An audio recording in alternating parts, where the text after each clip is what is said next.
And so we do have a responsibility to try to work with students and understand why they're coming to the community college. And if their goal is to graduate and get a 2-year degree, then we need to be doing everything we can to make that happen.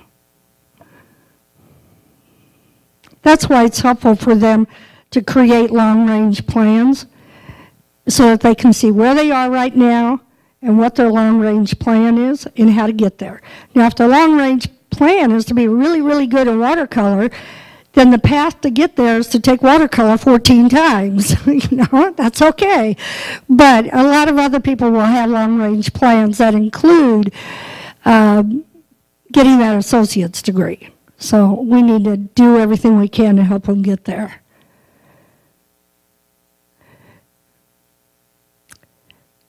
Naturally, another part of community colleges is dealing with the underprepared students. So to put them on a track where they can get that degree or that certificate that they're wanting, oftentimes that means they're not even ready to start with college level classes. So we've got, again, to do what we can to get them prepared. And that means placing them correctly, doing assessment, doing the skill building, teaching them how to take notes. I can't tell you how many college students I've seen that have said they never wrote a single essay all the way through high school. Never had to do it. Well, they get to college and they have to write an essay. They don't even know where to start. So, all those kinds of things to help prepare are really important. So I think community colleges nationwide are really looking at their developmental education and trying to figure out what more can be done to help students be prepared. At the same time, there's a bunch of us in administrative roles that probably need to be having some more interaction with high schools and things like that to help them understand what needs to happen. Supposedly the Common Core standard that many states are involved in now are going, is going to help, but we'll see. The proof will be in the pudding. But it's supposed to be getting people on a track that prepares them for college. Yes? I know a lot of folks are talking about that.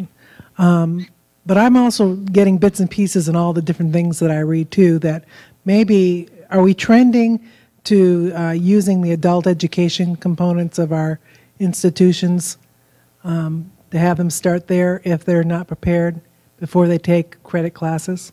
There are some institutions that are doing that.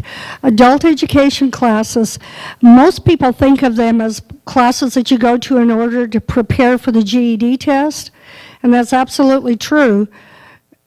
But you don't have to have, you don't have to be a high school dropout to go to those classes. You can be someone that has a high school diploma that wants to brush up in some skills before going to college. So there are some places that are beginning to use those adult education programs as kind of a preparatory class, if you will, to get people kind of where they need to be. How do folks in here feel about that?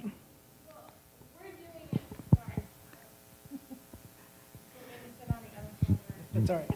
I can get it.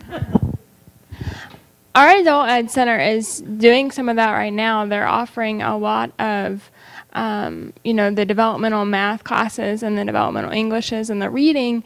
But the challenge that I see from that, from an advising perspective, I think that that's great, and I think that a lot of our students benefit from that. However, because those classes are not for credit, we can't give those students a grade here, so that means those students have to take those classes and then come back and retake the compass tests to see if they can test into higher levels of classes at that point, which many times, especially on the math portions of the exam, is very difficult to do. So I think, there are some definite advantages to it, but I think that also, there are some challenges that go along with it also. Right. If it will help them prepare and be able to do better on the compass test, that's great. But, it may not do it for some. Did you have a question as well? In the GED, they're not allowed to teach you if you've got a high school diploma. Has that changed? Did I misunderstand?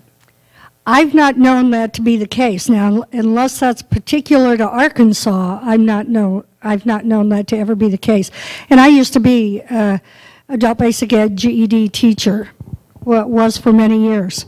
And we had a number of high school graduates who would come in just to brush up. Sometimes they were brushing up to take the ASVAB test to get into the military.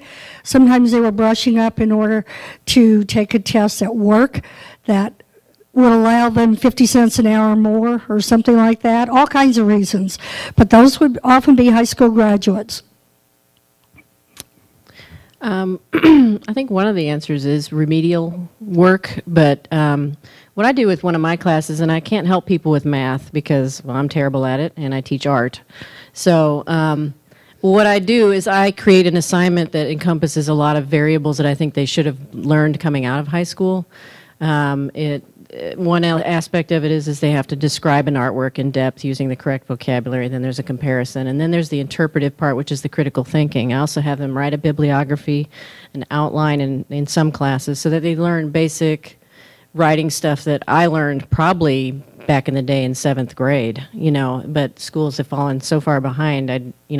I catch them up within my curriculum, whether they realize it or not, and I start with a research day, so it's kind of like, we had an entire class when I was a kid based on resource materials, learning to use the library, and I don't even know if they do that anymore, but I make that our first day thing in art history. I can't do a lot with the studio classes, but I believe in writing across the curriculum, and I think writing is thinking, so that's what I do. Yeah, and I think that's very important because it's also, like I said, it's easy for us to think, oh, well, it's the advisor's problem or it's that person's problem. It's also awfully easy as an art teacher to think, oh, I don't have to teach that stuff. That's the English teacher's job. Or the math teacher to think, yeah, I don't care if he doesn't spell anything right.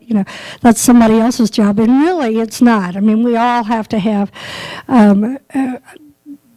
help students where they need the help to the extent that we can within the curriculum that we teach, I believe. So. Yeah, I did the same thing just in the last class I taught. I took 20 minutes at the beginning of the hour, and we talked about evaluating sources on the internet. And I could tell by the students' responses, a lot of them, it's the first time they've heard this information. Mm-hmm.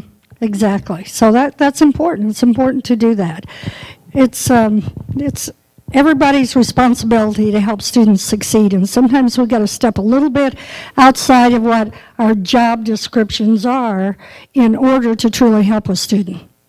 Well, I have a 13-year-old, so I'm familiar with the public school system, and I know we keep downgrading it here, but I'm going to have to give them at least some uplifting. A lot of the things they do prepare them for. The problem is that when they come into the classroom, they've forgotten it.